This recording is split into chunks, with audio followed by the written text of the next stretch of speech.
कक्षा 11वीं के लिए पाठ्य पुस्तक राजनीतिक सिद्धांत अध्याय 5 और अध्याय का नाम है अधिकार। आज हम इसी अध्याय का भाग 1 करेंगे। अध्याय के इस भाग 1 में हम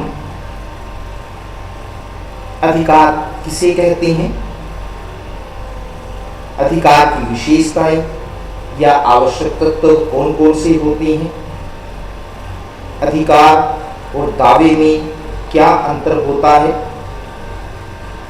अधिकार कहाँ से आते हैं।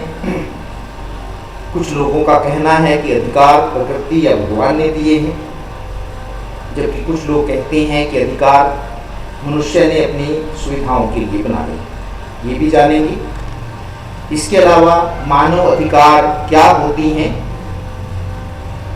मानवीय गरिमा के बारे में एम्यूनल कांट के विचार भी जानेंगे और मानव अधिकारों के बारे में संयुक्त राष्ट्र संघ का सार्वभौमिक घोषणा पत्र क्या कहता है, उस पर भी विचार विमर्श करेंगे। प्यारे बच्चों, आप सभी अधिकार शब्द से परिचित होंगे। चित्र में आपके सामने 2 चित्र दिए गए हैं। एक तरफ RTI लिखा हुआ है और एक तरफ RTE लिखा हुआ है। इन दोनों शब्दों को आपने कहीं ना कहीं लिखा हुआ जरूर पढ़ा होगा। RTI का मतलब है राइट टू इंफॉर्मेशन, सूचना का अधिकार, और RTE का अर्थ है राइट टू एजुकेशन, शिक्षा का अधिकार। वर्तमान समय में ये दोनों अधिकार महत्वपूर्ण बने हुए हैं। सूचना के अधिकार के अंतर्गत आप किसी भी सरकारी विभाग से सूचना प्राप्त कर सकते हैं। इसी प्रकार शिक्षा के अधिकार के अंतर्गत 6 से 14 साल तक के बच्चों को निःशुल्क और अनिवार्य शिक्षा देने का प्रावधान किया गया है। Every human has rights। अब ये माना जाने लगा है कि मानव होने के नाते हर मानव के अधिकार है। आप उनके या उसके अधिकारों की अनदेखी नहीं कर सकते। एक सभ्य समाज की पहचान का एक आधार यह भी है कि उसने अपने नागरिकों को कौन कौन से अधिकार दे रखे हैं। किसी भी सभ्य समाज की पहचान इस बात पर निर्भर करती है कि वो अपने नागरिकों को कितने अधिकार देता है, क्योंकि अधिकार ही वे सुविधाएं हैं जिन पर व्यक्ति का विकास निर्भर करता है। वास्तव में अधिकार सामाजिक जीवन की वे अवस्थाएं हैं जिनके बिना व्यक्ति अपने जीवन का विकास नहीं कर सकता है। वी हैव राइट्स की तरह आप देख रहे हैं, इसमें यही दिखाया गया है कि हम सबके अधिकार। अपनी रोजमर्रा की जिंदगी में हम जिस प्रकार अन्य बातों पर चर्चा करते हैं, उसी प्रकार अब अधिकारों पर भी चर्चा करने लगे। लोगों को आपने देखा होगा कि जब भी सरकार उनके अधिकारों की अनदेखी करती है तो वो उन विषयों के ऊपर बातचीत करते हैं। वास्तव में आज हम अपने अधिकारों को लेकर पहले से ज्यादा सतर्क हो गए। आज यह विचार का विषय बन गया है कि वे कौन कौन से अधिकार हैं जिनके द्वारा मनुष्य के जीवन को और ज्यादा बेहतर बनाया जा सकता है। इसी कारण लोकतांत्रिक देशों में अब नए नए अधिकारों की मांग करने लगे, जैसे सूचना का अधिकार। इस अधिकार के बारे में आपको पीछे बताया जा चुका है कि इस अधिकार के अंतर्गत आप किसी भी सरकारी विभाग से या दूसरे विभागों से एक मामूली फीस देकर कोई भी सूचना प्राप्त कर सकते हैं। अब आपको ये अधिकार दे दिया गया है। Right to information, my right, my might, right to know, उसको जानने का अधिकार भी कहते हैं। इससे पहले, इस अधिकार से पहले सूचनाओं को व्यक्ति से दूर रखा जाता था। लोगों से आप इस चित्र में देख रहे हैं कि किस प्रकार सूचना की पहुंच से उनको दूर रखा गया। लेकिन वर्तमान समय में ऐसा नहीं है। अब आप इस अधिकार के अंतर्गत कोई भी सूचना प्राप्त कर सकते हैं। इसके अलावा स्वच्छ वायु का अधिकार, सुरक्षित पेयजल का अधिकार, तो ये अधिकार भी अब उठने लगे। तो ये अधिकार पहले नहीं थे, लेकिन अब इनकी मांग की जाने लगी। अब तो यहाँ तक देखने में आया है कि हम अपने व्यक्तिगत संबंधों में भी अधिकार की भाषा का प्रयोग करने लगे, जैसे अपना कैरियर चुनने का अधिकार। पुराने समय में बच्चे के भविष्य के बारे में निर्णय करने का जो अधिकार था वो माँ बाप का था, या फिर उसके गुरुजन उसको बताते थे कि उसने उसे किस फील्ड में जाना चाहिए। लेकिन अब ये मांग उठने लगी है कि जो कैरियर चुनने का अधिकार है वो भी व्यक्ति का अपना मामला है। वो कौन सी फील्ड में जाना चाहता है, किस क्षेत्र में अपने भविष्य को बनाना चाहता है, ये उस पर उसके बारे में निर्णय लेने का अधिकार उसी व्यक्ति को होना चाहिए, ना कि किसी दूसरे व्यक्ति को। लोग अब यह मांग करने लगे हैं कि उनको अपने निजी मामलों में भी अधिकार मिलने चाहिए, जैसे निजता का अधिकार। तो अब लोग अधिकारों के प्रति ज़्यादा सतर्क हो गए। आज केवल वयस्क मनुष्यों के लिए ही अधिकारों की मांग नहीं की जा रही है, बल्कि बच्चों, गर्भ में पल रहे भ्रूणों और यहाँ तक कि पशुओं के लिए भी अधिकारों की मांग उठी। अगर आप देखें तो बच्चों के लिए भी अब अधिकारों की मांग उठी है। ये माना जाने लगा है कि जिस प्रकार वयस्कों के अधिकार होते हैं उसी प्रकार बच्चों के भी अधिकार होते हैं। चित्र में आप राइट टू बी हेल्थी, बच्चों को अधिकार है कि वो स्वस्थ रहें। राइट टू बी एजुकेटेड, बच्चों को अधिकार है कि वो शिक्षा प्राप्त करें बढ़िया से बढ़िया। Right to be a childhood, उनका एक बचपन होना चाहिए। राइट टू बी हर्ड, उनको सुने जाने का अधिकार होना चाहिए। और right to be treated fairly, उनके साथ ठीक प्रकार से व्यवहार किया जाना चाहिए। तो इस प्रकार बच्चों के अधिकारों की मांग भी आज सामने आई। इसी प्रकार गर्भ में पल रहे भ्रूण, ये माना जाने लगा है उसके भी अधिकार है। गर्भ में जो भ्रूण पल रहा है, चाहे वो नर है या मादा है, उसको इस दुनिया में आने का अधिकार है। आप उसको किसी भी तरह से उसके गर्भ में ही खत्म नहीं कर सकते हैं। कन्या भ्रूण हत्या पाप है, इसके खिलाफ अब कन्या भ्रूण हत्या के खिलाफ मांग उठी है। लोगों ने इसको लेकर आंदोलन किए हैं। चित्र में आप देख रहे हैं, लड़कियां 800, लड़के 1000, कौन है इसका जिम्मेदार? No female no family. अगर लड़की ही नहीं रहेगी तो फिर परिवार कहाँ से बचेगा? अजन्मी बेटियां करे पुकार, मुझे भी तो जीने का अधिकार। तो इस प्रकार हम कह सकते हैं कि लोग सिर्फ बड़े लोगों के अधिकारों की मांग नहीं की जा रही है, बल्कि बच्चों और यहाँ तक कि गर्भ में जो भ्रूण पल रहा है उसके अधिकारों की भी मांग की जा रही है। और यहाँ तक कि अब जानवरों के लिए भी अधिकारों की मांग होगी। मेनका गांधी द्वारा स्थापित पीपल फॉर एनिमल्स एक ऐसा ही संगठन है, सुना होगा आपने इसका नाम, जो पशुओं पर होने वाले अत्याचारों के विरुद्ध आवाज उठाता है। इस संगठन का मानना है कि मनुष्यों की तरह पशुओं के भी अधिकार होते हैं, मनुष्यों की तरह पशुओं के भी अधिकार होते हैं जिनकी रक्षा की जानी चाहिए। जब वो इस संसार में आए हैं तो उनके भी अधिकार हैं। तो ये जो संगठन है पीपल फॉर एनिमल, वो आवारा कुत्तों को एंटी रेबीज की इंजेक्शन लगाता है, उनकी देखभाल करता है। इसके अलावा इस संगठन ने इस बात की भी मांग की है कि प्रयोगशालाओं में विभिन्न अलग अलग दवाइयों को लेकर जो जानवरों के ऊपर टेस्टिंग की जाती है उस पर रोक लगाई जानी चाहिए, क्योंकि वे बेजुबान जानवर हैं। तो ऐसा नहीं होना चाहिए कि टेस्टिंग के नाम पर उन पर अत्याचार किए जाए। इन सब बातों के कारण अधिकार एक महत्वपूर्ण विषय बन गया है, जिसको जानना जरूरी हो गया है।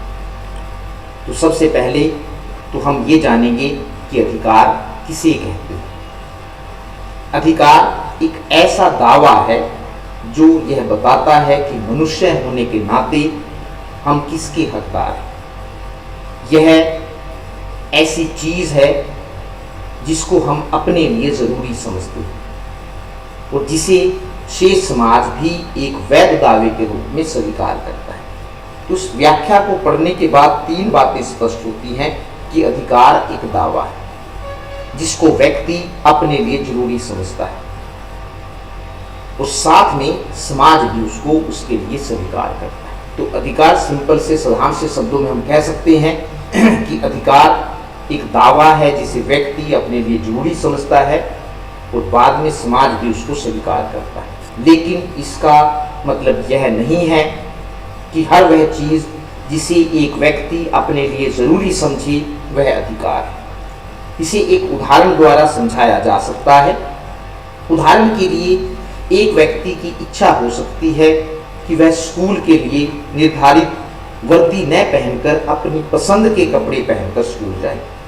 एक व्यक्ति की इच्छा हो सकती है कि वह देर रात तक घर से बाहर रहे। लेकिन इसका यह मतलब नहीं है कि व्यक्ति को अपनी इच्छा अनुसार स्कूल के लिए जो चाहे वह पहनने का अधिकार है अथवा जब चाहे तब घर लौटने का अधिकार है। वास्तव में वही दावा अधिकार माना जाता है जिसे हम अपने लिए जरूरी समझते हैं और शेष समाज भी जिसे एक वैध दावे के रूप में स्वीकार करता है।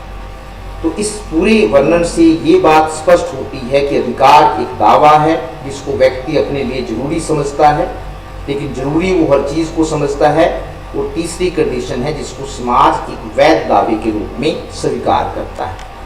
साधारण शब्दों में हम कह सकते हैं कि व्यक्ति को अपना विकास करने के लिए समाज द्वारा जो सुविधाएं दी जाती हैं, व्यक्ति को अपना विकास करने के लिए समाज द्वारा जो सुविधाएं दी जाती हैं, उन सुविधाओं को अधिकार कहते हैं। अधिकार के अर्थ को परिभाषाओं के द्वारा और ज़्यादा बेहतर ढंग से समझा जा सकता है। तो एक दो विभिन्न विद्वानों की अलग अलग परिभाषाएं कर लेते हैं। लास्की की परिभाषा है कि अधिकार सामाजिक जीवन की वे अवस्थाएं हैं जिनके बिना व्यक्ति अपने जीवन का विकास नहीं कर सकता है। Rights are those condition of social life without which no man can seek to be himself at his best। सामाजिक जीवन की अवस्थाएं हैं और ये वे अवस्थाएं हैं जिनके बिना व्यक्ति अपने जीवन का विकास नहीं कर सकता है। एक और विद्वान बोसांके कहता है कि अधिकार एक मांग है जिसे समाज स्वीकार करता है और राज्य लागू करता है। तो वो अधिकार को एक मांग कहते हैं और उनका कहना है कि ये ऐसी मांग है जिसे बाद में समाज स्वीकार करता है और राज्य लागू करता है। A right is a claim recognized by society and enforced by state। तो अधिकार के अर्थ और अधिकार की विशेषताओं के आधार पर, अधिकार की परिभाषाओं के आधार पर अधिकार की कुछ विशेषताएं बताई जा सकती है या अधिकार के कुछ आवश्यक तत्व बताए जा सकते हैं। उसमें अधिकार की पहली विशेषता है कि अधिकार एक मांग है।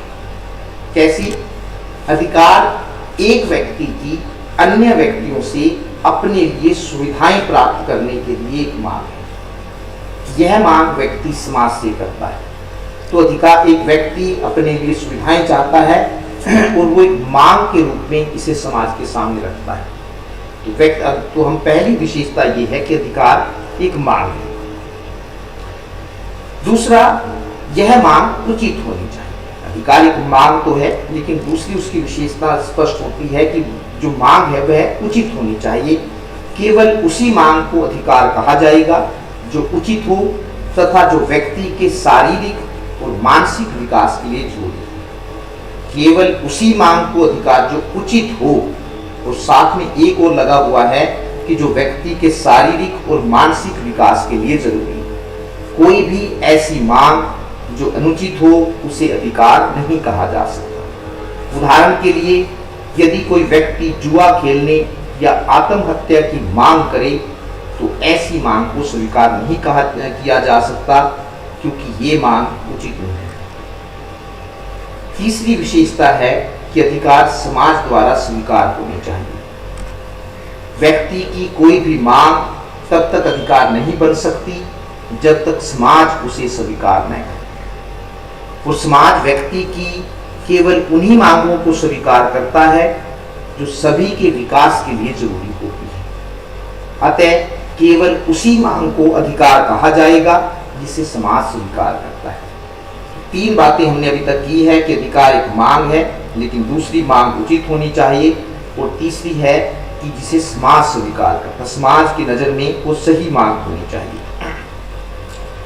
चौथी विशेषता है अधिकार सभी के लिए समान होते हैं। चित्र में आप देख रहे हैं कि जब अधिकार प्रदान किए जाते हैं, फिर चाहे वो बूढ़ा है, स्त्री है, पुरुष है, बच्चा है, अपाहिज है, सबको अधिकार समान रूप से दिए जाते हैं। अधिकार सभी के लिए समान होते हैं, क्योंकि अधिकार वे अवस्थाएं हैं जिनके बिना व्यक्ति अपने जीवन का विकास नहीं कर सकता है।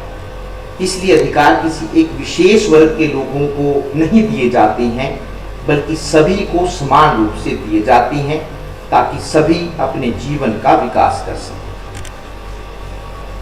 पांचवा आवश्यक तत्व है अधिकार और कर्तव्य एक दूसरे से जुड़े होते हैं। चित्र में आप देख रहे हैं, तराजू में रखे हुए हैं, एक तरफ ड्यूटीज हैं और एक तरफ राइट्स हैं, अधिकार हैं और एक तरफ कर्तव्य हैं, और दोनों को बराबर दिखाया गया है। कहने का मतलब ये है कि एक व्यक्ति के जितने अधिकार होते हैं उसके उतने कर्तव्य भी होते हैं। इसका अर्थ यह है कि अधिकार और कर्तव्य साथ साथ चलते हैं। एक व्यक्ति के जितने अधिकार होते हैं उसके उतने कर्तव्य भी होते हैं। उदाहरण के लिए, एक व्यक्ति को बोलने का अधिकार दिया गया है, तो उसका यह कर्तव्य भी बनता है कि वह दूसरों को भी बोलने दे। अतः अधिकार मांगने के साथ साथ कर्तव्यों का पालन भी करना चाहिए। सिर्फ अधिकार मांगना ही पर्याप्त नहीं है, बल्कि अपने कर्तव्यों का पालन करना भी जरूरी है। वास्तव में कर्तव्यों का पालन किए बिना व्यक्ति अधिकारों का अधिकारी नहीं बन सकता है। छठी विशेषता है अधिकार बदलते रहते हैं। इसका अर्थ यह है कि अधिकार स्थायी नहीं होते, बल्कि देश और समय के अनुसार बदलते रहते हैं। हर देश ने अपने नागरिकों को अलग अलग अधिकार दे रखे हैं। किसी देश में ज़्यादा अधिकार है तो किसी देश में कम अधिकार है। इसी प्रकार जैसे जैसे समय बदलता है, अधिकार भी बदलते हैं। पुराने समय में लोगों के अधिकार कुछ अलग प्रकार के थे, और वर्तमान समय में जिस प्रकार आज परिस्थितियां बनी हुई हैं, लोग अलग प्रकार के अधिकारों की मांग करते हैं, तो उनको अलग प्रकार के अधिकार दिए गए। सातवां है अधिकार असीमित नहीं होते। इसका मतलब है कि अधिकार ये नहीं है कि उन पर कोई पाबंदी नहीं है, बल्कि उन पर अनेक प्रकार की पाबंदियां लगाई गई। इसका अर्थ यह है कि व्यक्ति को जो अधिकार मिले होते हैं उन पर अनेक प्रकार की पाबंदियां लगी होती हैं। उदाहरण के लिए, व्यक्ति को बोलने का अधिकार मिला हुआ है, लेकिन इस अधिकार पर यह पाबंदी भी लगी हुई है कि वह दूसरों को गालियां न दे। आठवीं विशेषता है राज्य अधिकारों की रक्षा करता है। कैसे? जहां राज्य लोगों को अनेक प्रकार के अधिकार प्रदान करता है, वहीं वह इन अधिकारों की रक्षा भी करता है। अधिकारों की रक्षा के लिए राज्य संविधान में अनेक प्रकार के प्रावधान करता है। मौलिक अधिकारों के बारे में आपने सुना होगा। 6 मौलिक अधिकारों में से जो छठा मौलिक अधिकार है वो है संवैधानिक उपचारों का अधिकार। इस अधिकार में नागरिकों को मौलिक अधिकारों की सुरक्षा की गारंटी दी गई है। तो इस प्रकार जहां राज्य लोगों को अधिकार प्रदान करता है, वहीं उनकी रक्षा भी करता है। 9वीं विशेषता है अधिकार व्यक्ति की बेहतरी के लिए आवश्यक होते हैं या व्यक्ति के कल्याण के लिए आवश्यक होते हैं। इसका अर्थ यह है कि अधिकार लोगों को उनकी दक्षता और प्रतिभा विकसित करने में सहयोग देते हैं, क्योंकि ये सामाजिक जीवन की वे अवस्थाएं हैं जिनके बिना व्यक्ति अपने जीवन का विकास नहीं कर सकता है। इसलिए हम कह सकते हैं कि अधिकार व्यक्ति की दक्षता और प्रतिभा को विकसित करते हैं। उदाहरण के लिए, शिक्षा का अधिकार हमारी तर्क शक्ति को विकसित करने में मदद करता है, हमें उपयोगी कौशल प्रदान करता है और जीवन में सूझबूझ के साथ चयन करने में सक्षम बनाता है। तो शिक्षा व्यक्ति के सर्वांगीण विकास के लिए बहुत जरूरी है, क्योंकि शिक्षित व्यक्ति ही अपने अधिकारों और कर्तव्यों के प्रति सजग होता है। लेकिन यदि कोई कार्यकलाप हमारे स्वास्थ्य और कल्याण के लिए नुकसानदायक हो, तो उसे अधिकार नहीं माना जा सकता है। हमारे स्वास्थ्य और कल्याण के लिए नुकसानदायक, तो उसको हम अधिकार नहीं कह सकते हैं। उदाहरण के लिए, नशीले पदार्थों का सेवन स्वास्थ्य के लिए हानिकारक है, इसलिए हम यह दावा नहीं कर सकते कि हमें नशीले पदार्थों के सेवन करने या धूम्रपान का अधिकार होना चाहिए। नशा मौत का कारण है, इससे दूर रहें, ये आपका अधिकार नहीं है, क्योंकि इससे नशा करने से आपके जीवन का विकास नहीं होता, आपका कल्याण नहीं होता। तो जितना हो सके नशे से बचा जाना चाहिए। अधिकार और दावे में अंतर, ये भी एक महत्वपूर्ण प्रश्न है कि अधिकार और दावे में अंतर क्या है। दावा एक मांग होती है जिसका उचित होना जरूरी है, लेकिन व्यक्ति की हर मांग दावा नहीं हो सकती है, क्योंकि मांग उचित भी हो सकती है और अनुचित भी हो सकती है। तो पहले हम बता रहे हैं कि दावा एक मांग है, लेकिन उसका उचित होना जरूरी है। अगर आपकी कोई मांग उचित नहीं है तो उसको हम दावा नहीं कह सकते। उदाहरण के लिए एक व्यक्ति की दूसरे व्यक्ति को लूटने की मांग को दावा नहीं कहा जा सकता है। जिन दावों को समाज स्वीकार कर लेता है तथा राज्य लागू कर देता है वे अधिकार बन जाते हैं। तो दावा आप समझ गए हैं कि एक मांग है, उस मांग का उचित होना जरूरी है, और बाद में जिस मांग को समाज स्वीकार कर लेता है और राज्य लागू कर देता है वो अधिकार बन जाता है। तो इस प्रकार हम कह सकते हैं कि जो दावा है वो अधिकार की पहली शर्त है। अंतर दोनों में किस तरह से किया जा सकता है? अधिकार वे दावे होते हैं जिन्हें समाज स्वीकार करता है तथा राज्य लागू करता है, लेकिन सभी दावे अधिकार नहीं होते, क्योंकि जिन दावों को समाज स्वीकार नहीं करता वे अधिकार नहीं बनते। दूसरा, दावे अधिकार बनने की पहली अवस्था है। यदि किसी दावे को राज्य कानूनी मान्यता दे देता है तो वह अधिकार बन जाता है। पीछे हमने किया है, अधिकार दावा एक मांग है जिसका उचित होना जरूरी है, और उसके बाद जिसे समाज स्वीकार करता है वो राज्य लागू कर देता है। तो जिन दावों को राज्य कानूनी मान्यता दे देता है वो अधिकार बन जाते हैं। दावों को राज्य की गारंटी प्राप्त नहीं होती, क्योंकि वो सिर्फ समाज के द्वारा स्वीकार होते हैं, कहीं ऐसा हो सकता है, जबकि अधिकारों को राज्य की कानूनी गारंटी या कानूनी मान्यता प्राप्त होती है। चौथा अंतर है दोनों में, सभी दावे अधिकार नहीं होते जबकि सभी अधिकार दावे होते हैं, क्योंकि दावा पहले एक मांग होती है, फिर वो समाज उसको स्वीकार करता है उसके उचितता के आधार पर, और फिर राज्य उसको लागू करता है। तो जितने भी दावे हैं, जब उनको राज्य स्वीकार कर लेता है, कानूनी मान्यता दे देता है, तो अधिकार बन जाते हैं। तो सभी अधिकार दावे होते हैं, लेकिन सभी दावे अधिकार नहीं होते हैं।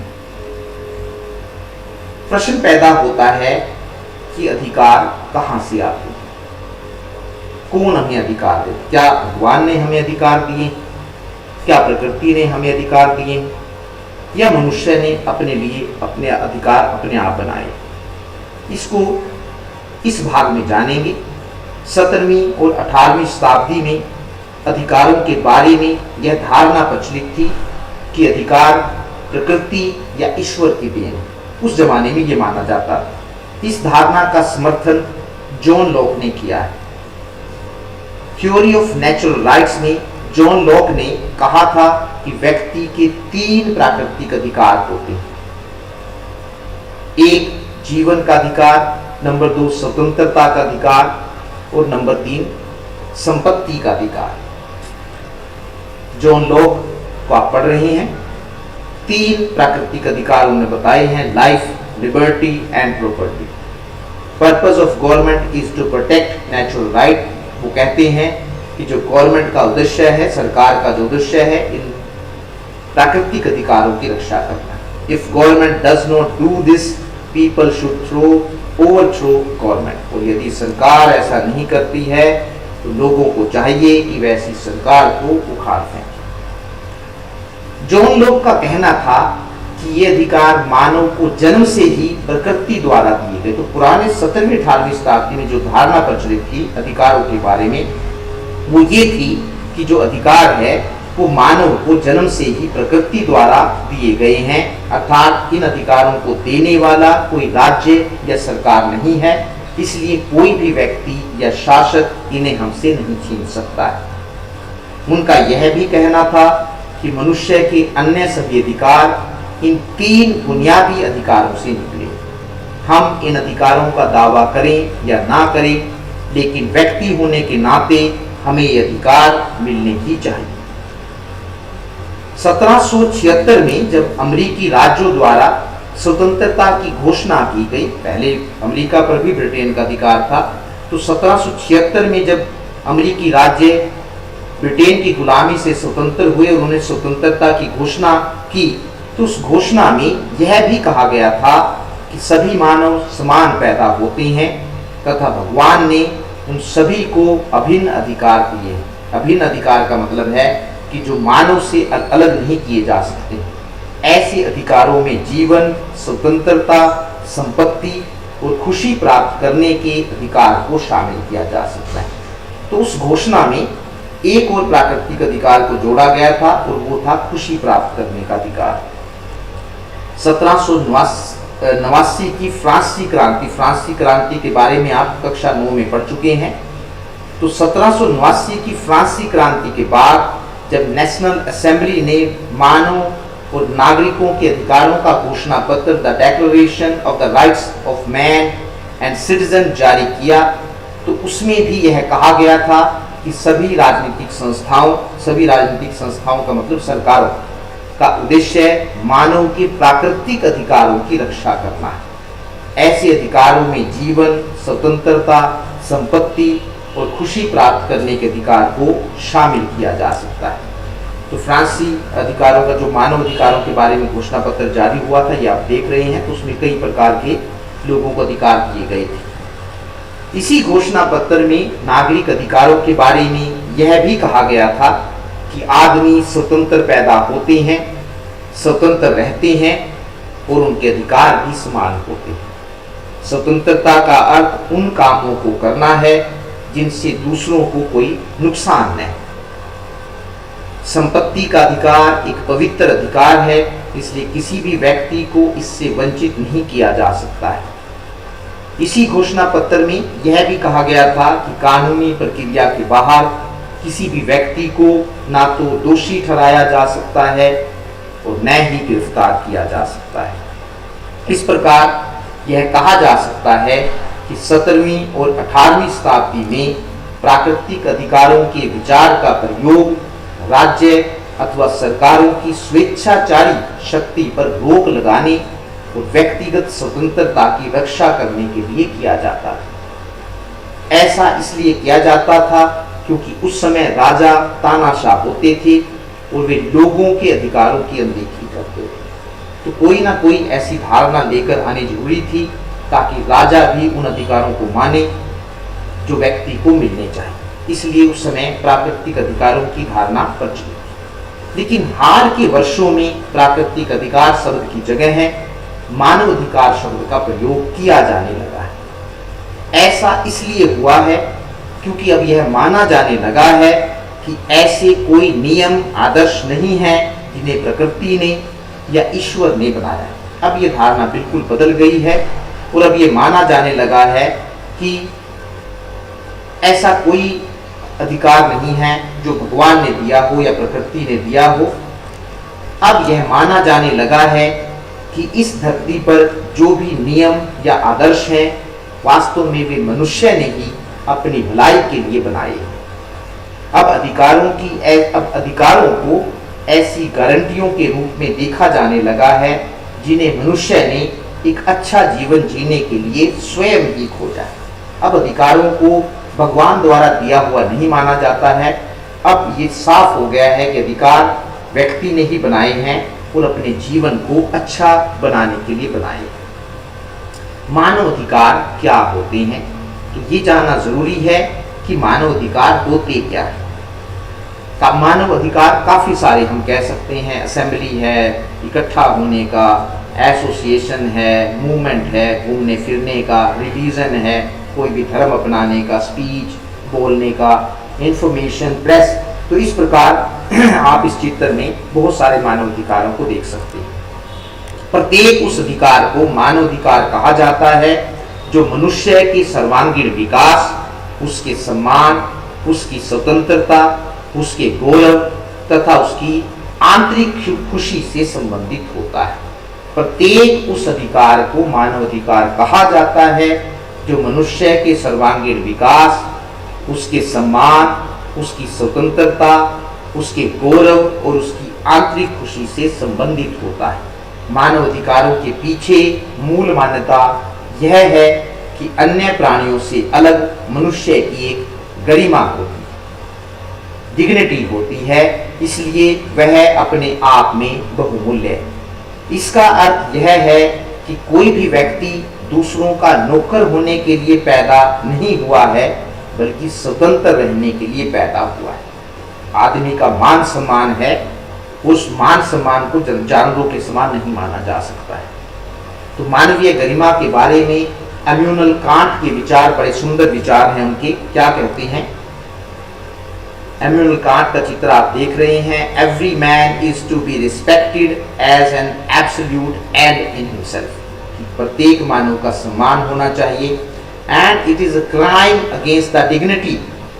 और कहते हैं उसकी गरिमा के खिलाफ ये एक अपराध है, दैट बिलोंग्स टू हिम, जो गरिमा उससे जुड़ी हुई है।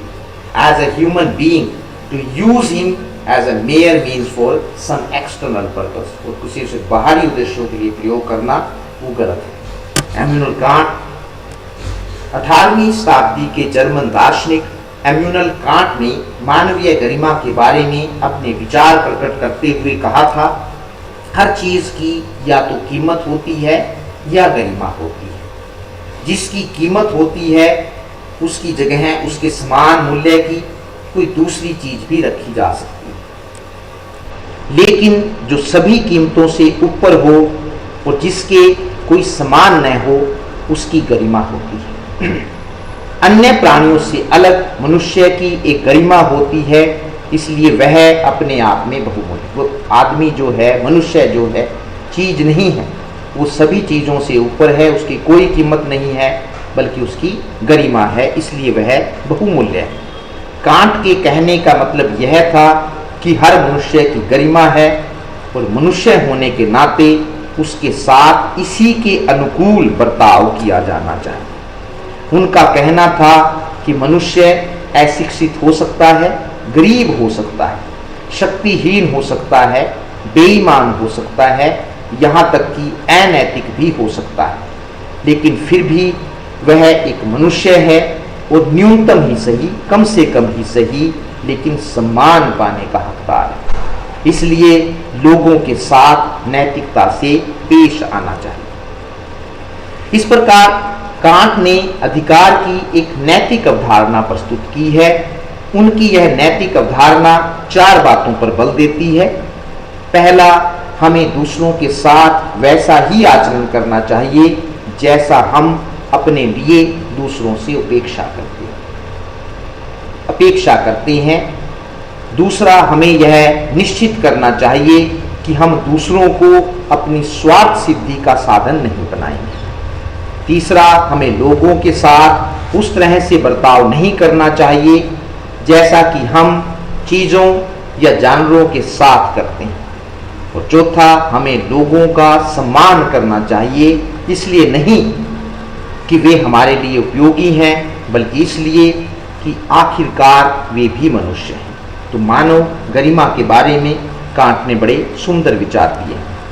मानव अधिकारों के बारे में संयुक्त राष्ट्र संघ का सार्वभौमिक घोषणा पत्र, United nation universal declaration of human rights, 10 दिसंबर 1948 को संयुक्त राष्ट्र की महासभा ने मानव अधिकारों की सार्वभौमिक घोषणा को स्वीकार किया और लागू किया। तब से प्रतिवर्ष 10 दिसंबर को मानव अधिकार दिवस के रूप में मनाया जाता है। प्रतिवर्ष आप 10 दिसंबर को मानव अधिकार दिवस के रूप में मनाते हैं और सोचते हैं कि 10 दिसंबर को ही क्यों मनाया जाता है। तो 10 दिसंबर 1948 को मानव अधिकारों की घोषणा संयुक्त राष्ट्र संघ की महासभा ने की थी। संयुक्त राष्ट्र संघ के मानव अधिकारों के सार्वभौमिक घोषणा पत्र में कुल 30 अनुच्छेद हैं या 30 धाराएं हैं। इस प्रकार हम कह सकते हैं कि 30 मानवाधिकार दिए गए हैं। इन 30 अनुच्छेदों में उन अधिकारों की व्यवस्था की गई है जो मनुष्य होने के नाते व्यक्ति को मिलने ही चाहिए। मनुष्य होने के नाते व्यक्ति को मिलने ही चाहिए। इनमें से कुछ अधिकारों की चर्चा हम इस भाग में करेंगे, सभी की नहीं की जा सकती। पहला है, प्रत्येक व्यक्ति को जीवन, स्वतंत्रता और सुरक्षा का अधिकार है। दूसरा, किसी भी व्यक्ति को दास बनाकर नहीं रखा जाएगा। तीसरा, किसी भी व्यक्ति के साथ निर्दयी, अमानवीय और अपमानजनक व्यवहार नहीं किया जाएगा। कानून की नज़र में सभी व्यक्ति समान होंगे।